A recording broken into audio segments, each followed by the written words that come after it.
Right. Here we are. I can pull that back a little bit. I just want that in the background. I'm so proud of that. Welcome everybody. Got a fun night ahead. Talkin Dawgs here on YouTube live.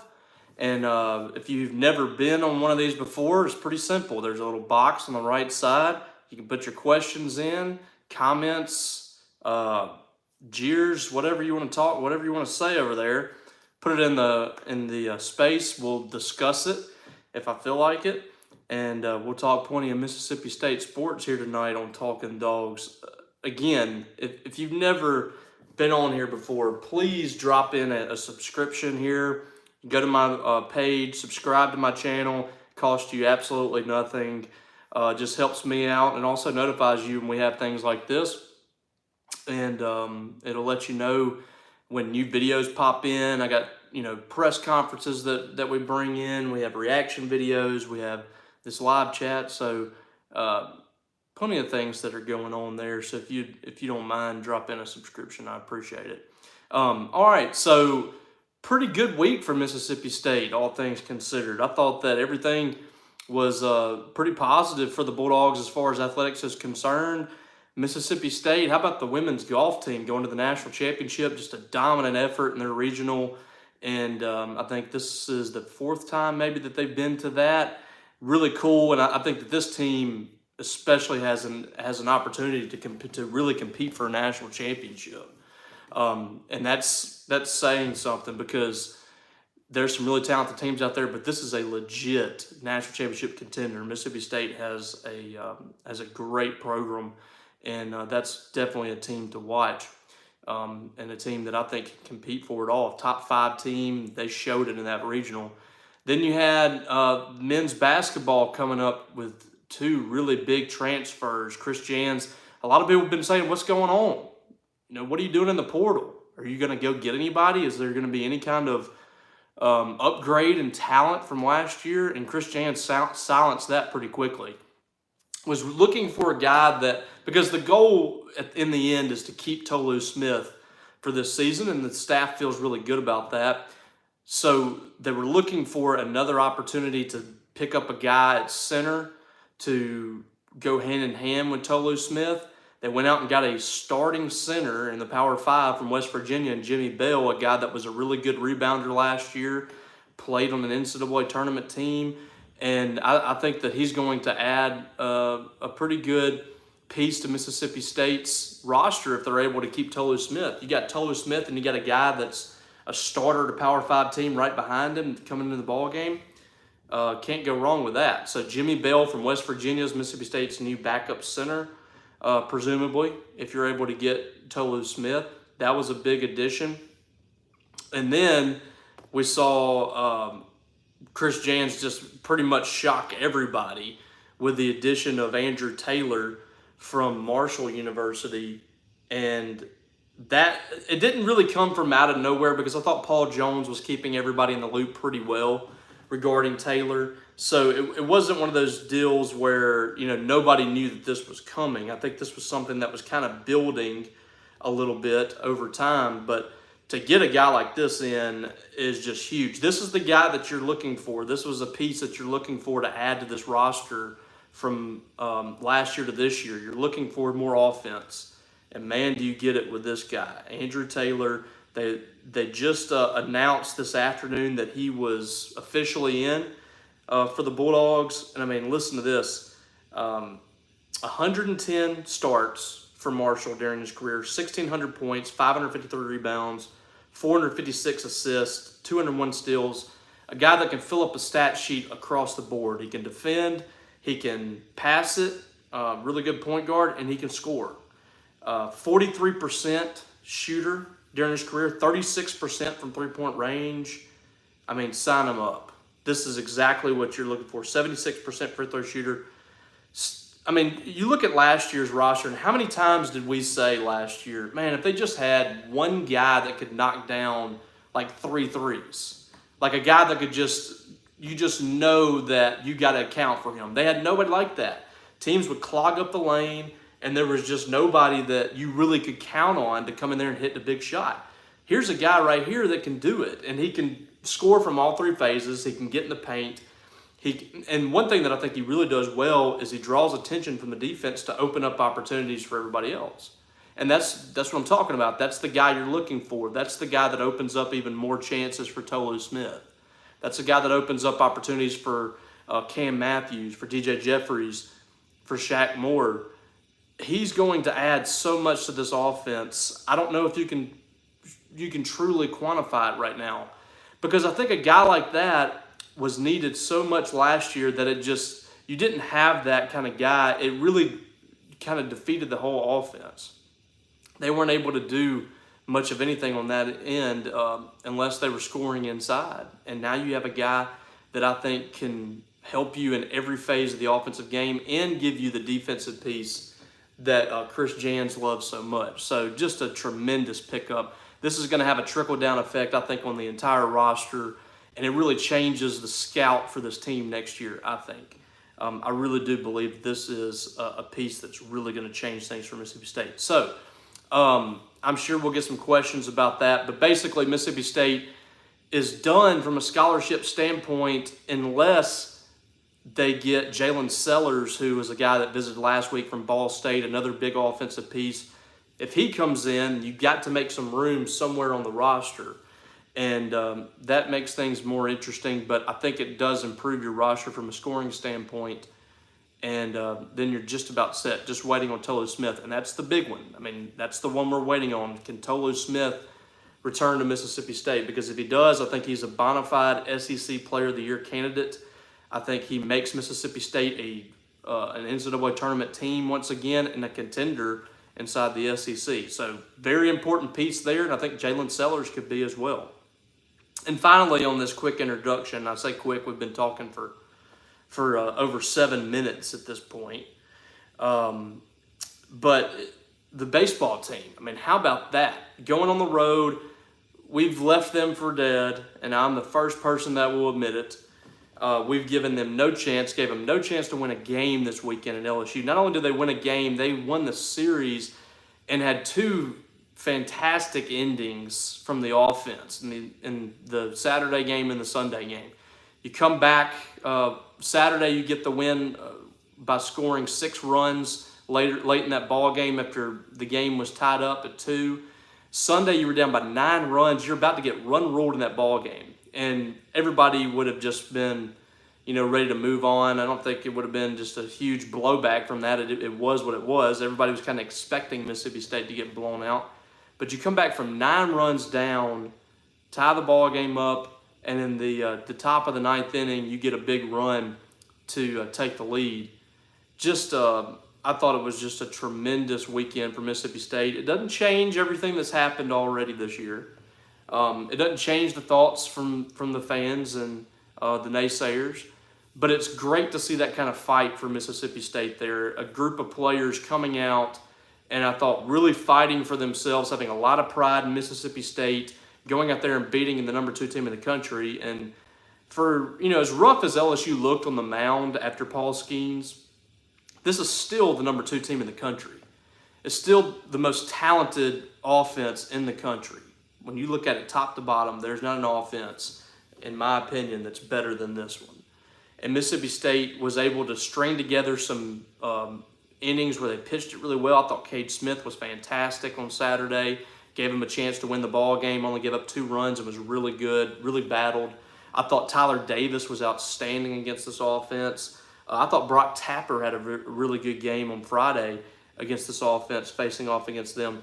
So, I thought there's not a whole lot of things that you can be upset about going on the road and beating a team like that in their house. And State's won 3 out of 4 in Baton Rouge, which is really crazy to go to Baton Rouge 3 out of the last 4 times and win a series. And they haven't won a series at Mississippi State since before, the 2010s. I mean, this is a team that's really struggled against LSU at home, but on the road, they've played them well. They've played them as well as anybody else. So just a really good weekend for the Bulldogs. And now you still have an opportunity to make postseason. You still got a chance. A lot of things have to go your way this week. Hosting Texas A&M, you have to win that series at this stage because you got to make up 2 games to get to that last spot in the SEC. So you have to win the series, and then you got to have help. You got to have help from Missouri. You got to have help from Georgia. Either one of those losing, and it's going to be tough for those teams. They're playing tough series against Georgia's playing LSU at home. Missouri's going to Auburn. Missouri's been terrible on the road, and Auburn's been really good right now. So, a lot of things have to happen, and then you got to have some movement with some teams because a lot of it, the tiebreaker depends a lot on who's seated where. So State's going to have some teams maneuver in their favor, and we'll see what happens. So with that, we'll take any questions. You guys make sure you drop in your questions, comments. Yeah, even if you don't have a question, if you want to just give some comments, drop them in, and we'll try to discuss it here. And I don't mind sitting in this fuzzy chair for as long as I possibly can. Jason Hanna says, "Holy cow, what a transfer!" Yeah, just a great job by the staff. I think and this is what we've talked about. Mississippi State could afford to be a little more selective of what they were doing in basketball. They had 2 spots basically. Chris Jans, from everything I've been told about how Chris Jans handles recruiting and handles the transfer portal, he is a very, very meticulous, very picky guy. It's got to be the exact fit. He doesn't just go there and stargaze or anything like that. It has to be the perfect fit. And that's why sometimes you'll see guys even visit and Mississippi State just kind of move on. If he doesn't think they're the right fit for Mississippi State, he's not going to take them. And I think that's what you found here. You found 2 guys that fit the mold of what a Chris Jans type player looks like from a defensive standpoint, from an offensive standpoint. He needed a defender in the post that could come in, spell Tolu Smith, give him some good minutes.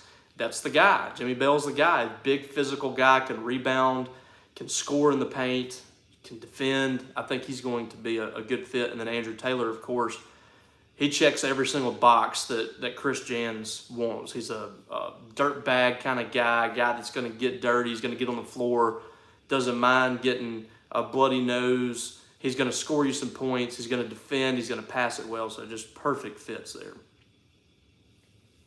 And Warren, you said exactly what I'm thinking, man. Andrew Taylor's the perfect piece. You're right. I think just locked it in perfectly there. And I can't say enough either about Mississippi State, what they've done with the NIL with men's basketball. Charlie Winfield and the people involved there, Bart Heisch, the people that have raised money for Mississippi State men's basketball. They had a golf tournament that I think really turned out to do well for the program. And the NIL in men's basketball for Mississippi State is making it more of a destination place. It's making it a place that guys want to come to. And you can be more competitive, I think, in this league with what they're doing in NIL right now in basketball. State has not been, and I don't want to diminish anything that some of these big-time boosters have done over the years, but it's been a while since State's been really competitive from that standpoint. And I think what they're doing now is they're really investing in the sport. I think people are excited about basketball at Mississippi State.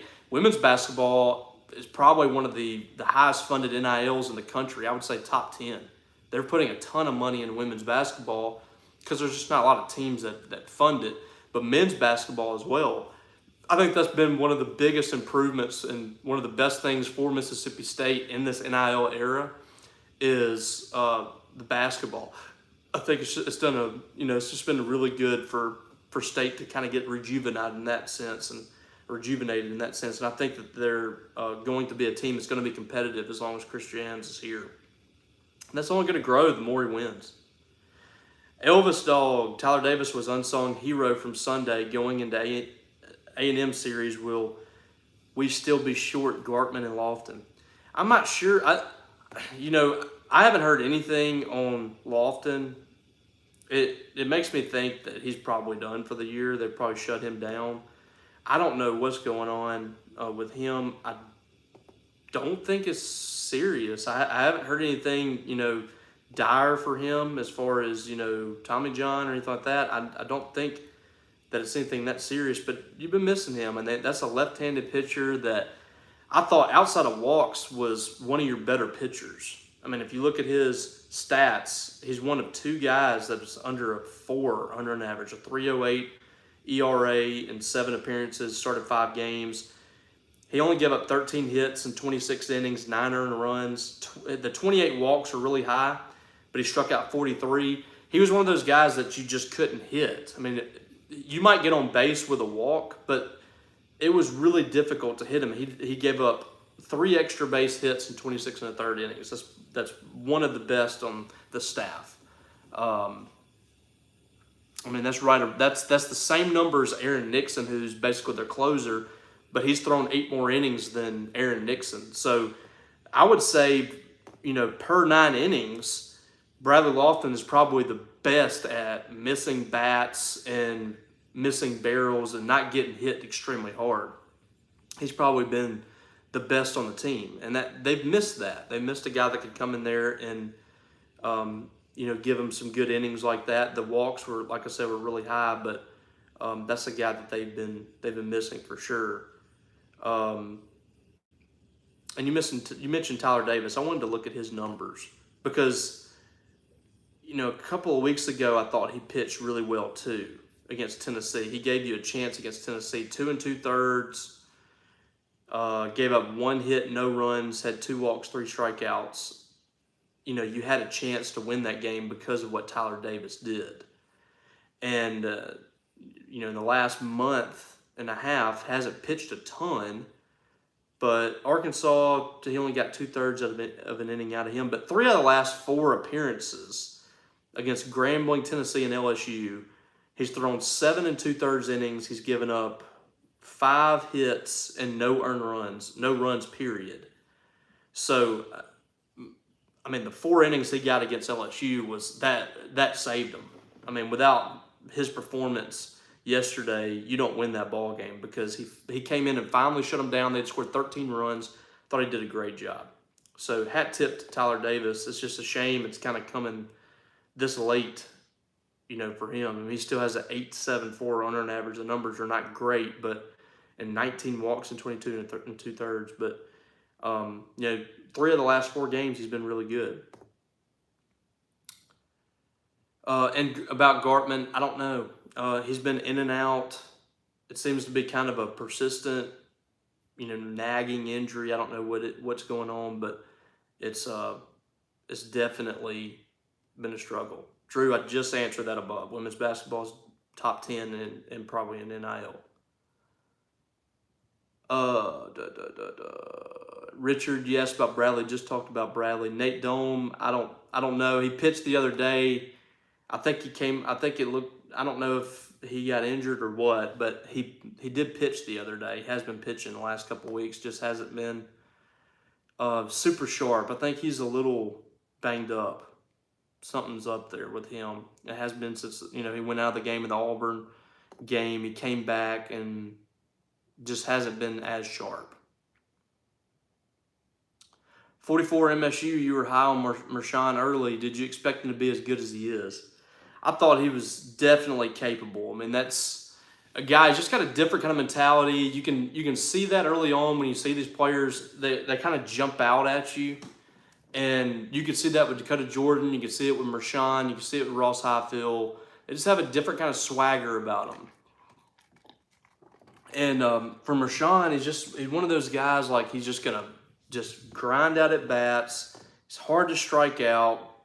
He's your prototypical leadoff guy. I mean, there's been a lot of at-bats that he's had this year that don't get looked at as closely, that where he grinded out an at-bat, got a pitch count up, and then ended up walking, that just kind of got things started. We've seen that a few times before. And right now, he's one of State's best hitters in SEC play. You look at his numbers overall, not, too terribly impressive. He's batting .292 on the year. And you look at it, 21 hits in 27 games. I mean, that's solid. Just 3 RBI. .319 slug, so he's just not, he doesn't have just overwhelming numbers. Then you look at what he's done in conference play, and that's a little better look at him because he's facing better pitching, and this has been the bulk of the games he's played in. He's played in 27 games, but 18 of them have been conference play. He's batting .327, which is second on the team. He's got 16 hits, which is, nothing impressive about that, but that's not really the, where I think he's been super impressive. .492 on base percentage. For a guy at the top of the order to have an on base percentage near 500 in SEC play, half the time he comes up to bat, he's on base. That's huge. And that's, starting off a ball game, you get a guy on base in the leadoff spot, turn it over from the 9-hole to the leadoff guy, he's getting on base. 10 strikeouts and 49 at bats. He's not striking out much at all. Luke Hancock and Rashawn both have the same amount of strikeouts, and that's the least amount of anybody in the starting lineup. And everybody else is at least over 21. Colton Ledbetter struck out 21 times. But Ledbetter has struck out 11 more times, and he has 105 more at bats. So he's been, to me, equally impressive at the plate, I think. He's batting .257, which is not all that great, but he's been pretty good at getting on base. So Marshawn's just been outstanding. In 9 out of 10 stolen bases. For a true freshman to be batting .327 in league play, that's special. That's something that's really hard to do, and he's doing that. How about Kellum Clark, .344 in SEC play? Kellum's been, I think, just really steady. 6 home runs against SEC teams, 7 doubles, a .625 slugging percentage. The only guys ahead of him are Dakota Jordan and Hunter Hines. So Kellum, I think, has made a huge jump of 1.054 OPS. But yeah, I'm a big David Marshawn fan. Roro, really excited about the direction of both basketball programs. Yeah, it should be a fun year again for those two teams. I think both teams are going to be better than they were last year because I think, for the most part, women's basketball has upgraded in talent, I think. You've added 3 players from the portal that were all conference in good conferences. And you're bringing back Jessica Carter, you're bringing back Kayla Jordan, you're bringing back Debricia Poe, so 3 starters returning. They just have a chance to be really good. The men's team is almost the same exact team as it was last year. And you're adding a really good recruiting class and so far 2 good transfers, possibly a third. Both teams should be really good.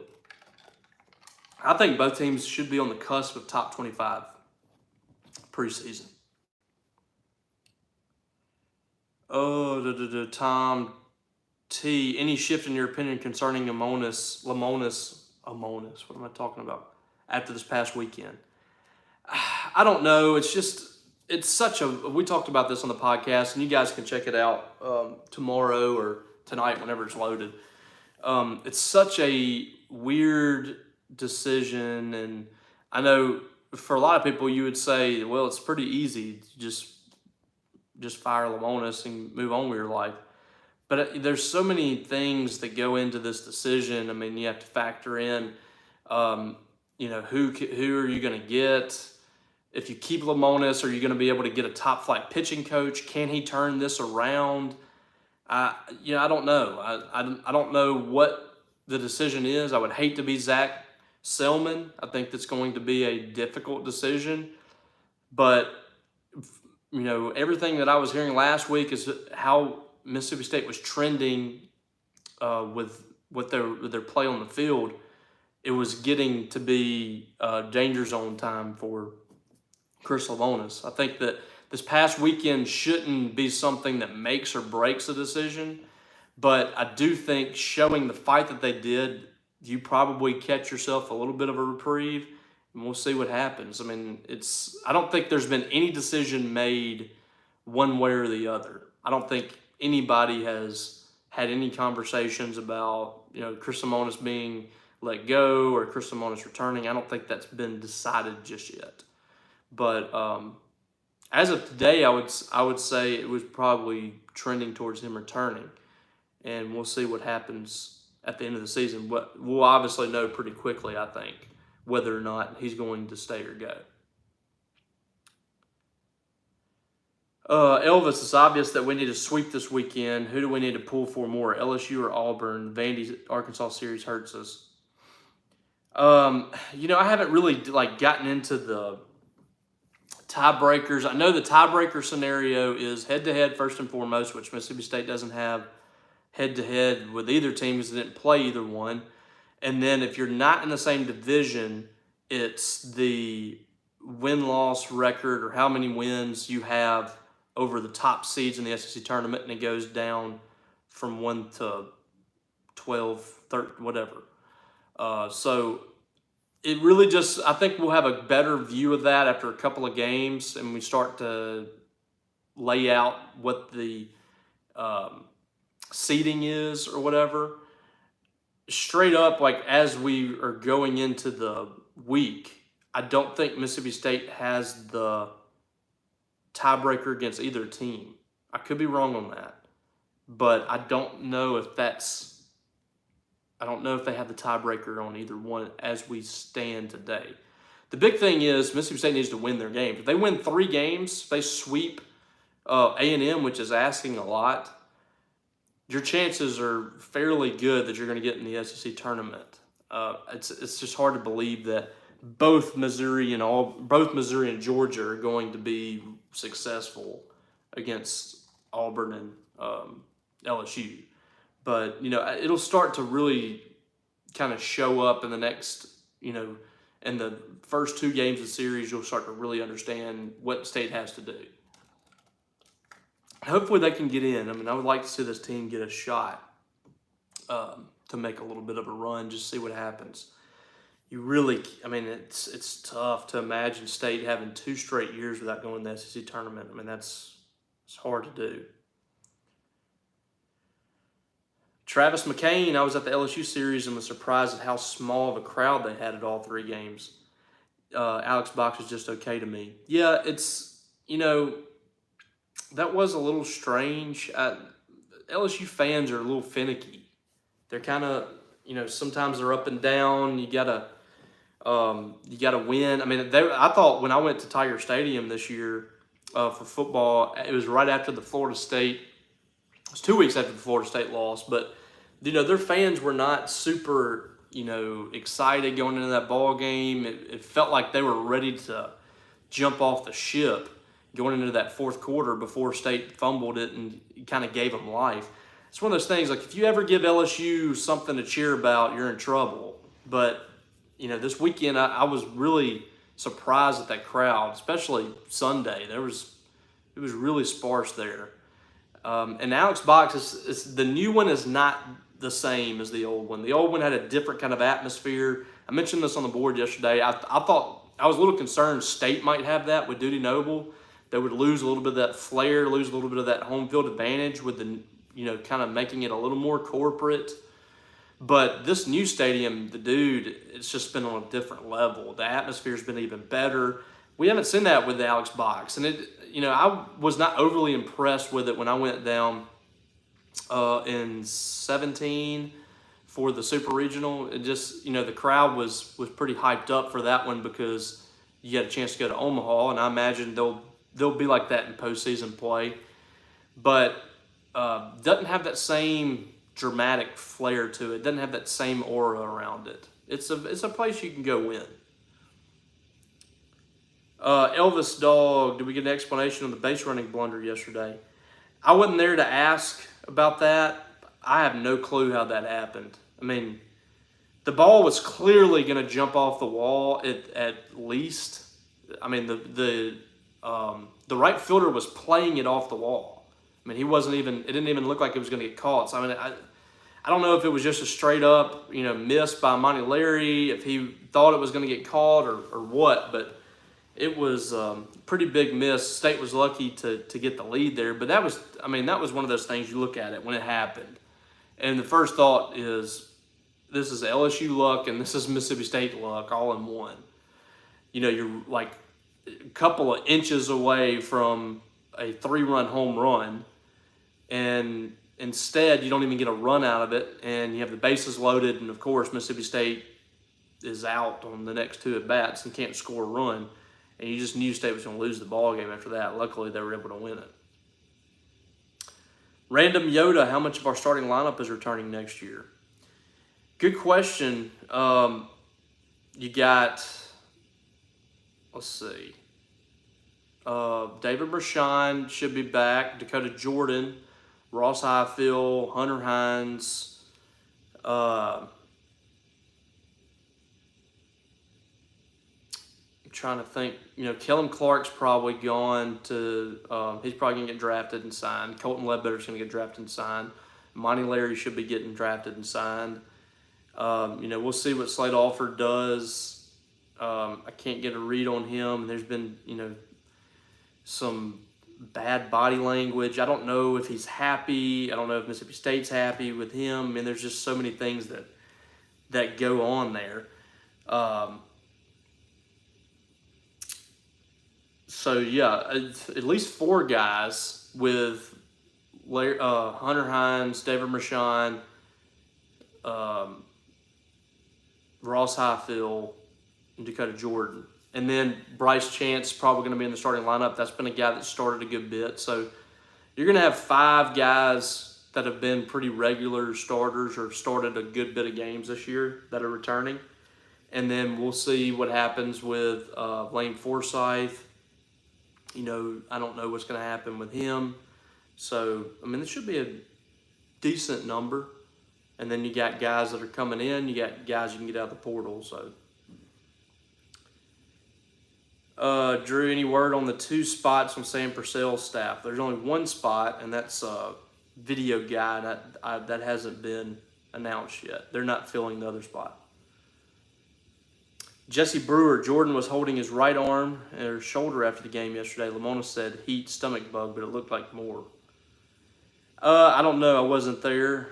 Couldn't tell you. I guess we'll find out Tuesday. If he's playing Tuesday, then he's fine.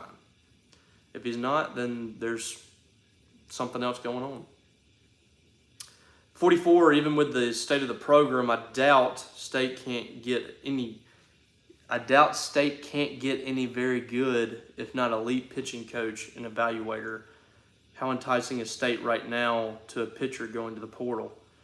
Well, some coaches might not want to jump into a situation where a guy is on the hot seat, and that's what Chris Lemonis will be next year. That's kind of the issue that you have here. Chris Lemonis has had 2 straight seasons. This is going to be back-to-back seasons of a losing record in SEC play, and could have a losing record overall, although I doubt it. But he's close to 500. But I don't know what the thinking is for a coach. You're going to have the money and you're going to have the power being in an SEC brand and being Mississippi State. You should be able to entice somebody, but it goes a lot deeper than that. A lot of coaches don't want to move their families to a place when possibly you could be doing it again another year.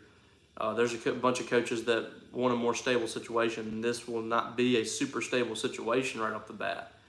We don't know what's going to be happening with Mississippi State, so it's going to be a little bit of a challenge, I think. But Chris Lemonis has said that he feels good about where they sit there as far as going out there and going and finding a really good coach. You better get one because they have to fix this pretty quickly.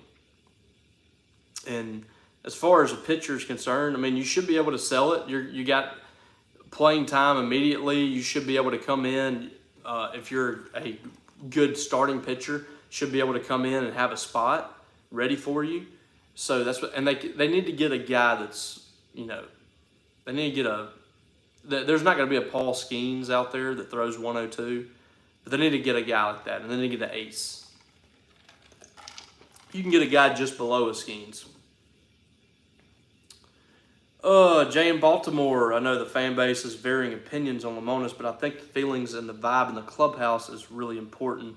Any insight on how the key returners feel about Lemonis? I haven't seen, I think the players really like Chris Lemonis. I don't think it's a situation where none of them like him or anything like that. I think that's been, one thing that he's been good at is relating to the players. He's been a player's coach, and there's come some positives and negatives from that. And I think we've seen both at Mississippi State. We've seen that team in 2019 and 2021 really respond well to Chris Lemonis, play hard for him. And I'm not saying this team won't play hard for Chris Lemonis. I don't know if I think this team needed a little more of a edge to it, and it hadn't got it this year. But I don't think anybody just despises him or anything like that in the clubhouse. I think the contrary. I think he's well liked. Drew, I don't know about either one of those positions. I don't expect them to fill Peggy's spot. I don't know about Joy, but neither one of those are super important. That it's just an opportunity to have. They had a couple of those. They had Joy there for the taking, so they, Sam used her on his staff. I don't know if they go out there and get her or not. Ping pong, I felt strangely comfortable even when we were down 13-4 just because of their bullpen. You might be one of the few, ping pong. I didn't feel comfortable in Mississippi State's bullpen is the problem. They were swinging the bats pretty well in that game. I didn't know if State could hold them. And I think you got a great performance from Tyler Davis. 4 innings is more than you could ask. And he gave him 4 innings. Great job. 44, the right portal pieces could make the offense even better, I feel like. How many arms are in the upcoming class? They got several guys, but, guys that you don't know. I mean, you never truly know how a guy performs in the recruiting class until they actually get here and they get a chance to kind of show you what they got, face live pitching or live hitting, face some really good hitters, and you start to really see whether or not those guys can fit in the fall and in the spring leading up to it. But, it's hard to really know. There's been a lot of guys that I felt like could come in here right away and dominate or play a huge part of Mississippi State's season, and they just never did. So it's hard to really tell until they actually get there. But I think they got some solid pieces in the classes. Another solid class, another really good class from Chris Lemonis, so we'll see what happens. Jesse, what's your odds now on Tolu coming back? They seem to be higher now. I feel pretty good about it. I feel, 85, 90%. It's all up to him. He hasn't come out and made a decision yet. Until that happens, there's always going to be a little bit of doubt because you don't know. So, I don't know for certain. I haven't heard anything that gives me 100% confidence, but I still feel good about it. I don't think that Tolu is going to go pro. I think if he does decide to go somewhere else, enter the transfer portal or something, that would be the only thing I could see. I don't think that is likely to happen, but it's still a possible option, and you have to consider all options until that happens. But for now, I feel good about him. Jay, we talked about Gartman a little bit earlier. Don't really know where things sit with him. He's been kind of in and out as far as injuries are concerned. So, I don't know. It could be a situation where they're just waiting and seeing how he feels because he's got, the rest of the week to kind of get ready. So, I think that could be what they do here. I don't know. But, yeah, they got a TBA for Thursday, and then Cade Smith on Friday, Drangelo on Saturday. So Drangelo seems to be good to go. I think he had a little bit of an illness on Sunday, had to come out earlier, but he seems to be good to go. 44, could a handful of solid pitchers make us regional host contenders? Possibly. They're going to have a huge turnaround on the pitching staff, from pitching coach to players. I mean, they're going to have to get a lot of players in here. And, not impossible. This isn't an impossible turnaround next year. We saw a pretty bad pitching staff, I thought, in 2015, and the next year, Wes Johnson had worked a miracle, and that team was competing for a national championship. They didn't get past the Super Regional, but that was an SEC championship team, thanks in large part to what they had on the staff. So it's players making a jump from one year to the next. It's players getting better.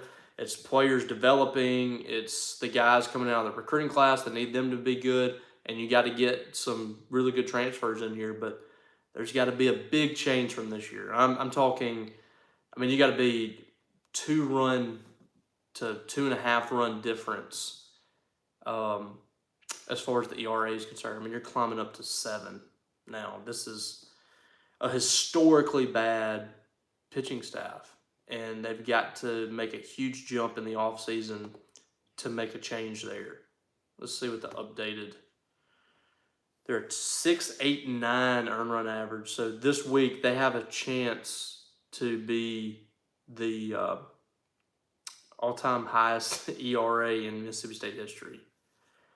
Whew, that's just, it's hard to believe. Teams are batting .267 against State. Ooh, yikes. So yeah. Oh, and the walks. Where do they have the walks now? 295. They're about to hit 300.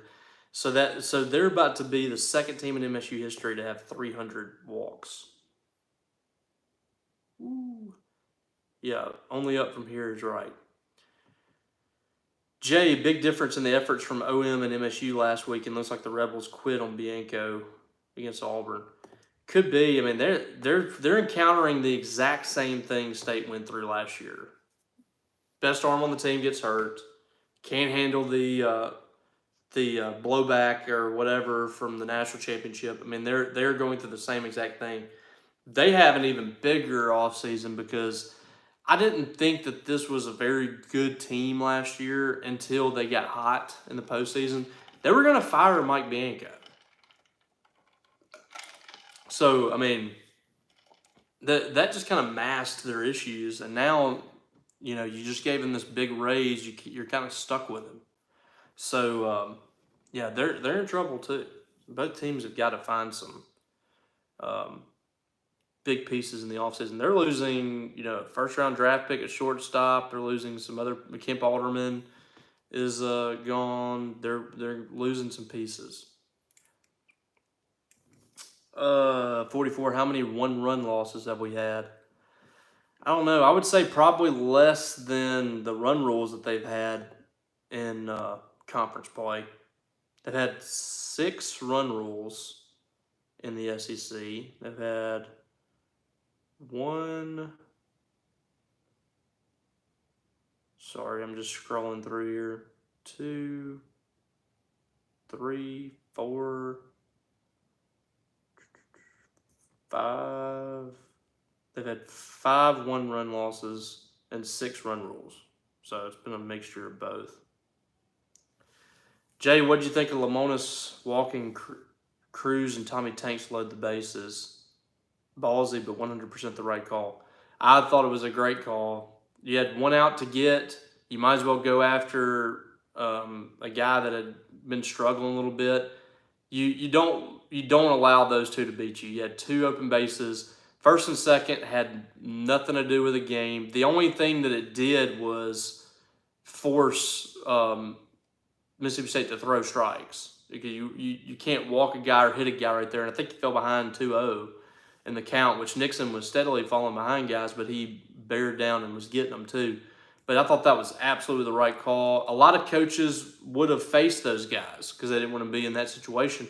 I thought it was the right call because, a base hit, no matter what, you're going to lose. And that guy on second doesn't matter. Home run, whatever, it doesn't matter. So I thought it was a great call there. I just would have come in with Aaron Nixon right out of the gates. I know Casey Hunt had been pitching okay, but I wouldn't have taken any chances there. Just like they did the night before, I would have just come in right away with Aaron Nixon. All right, guys.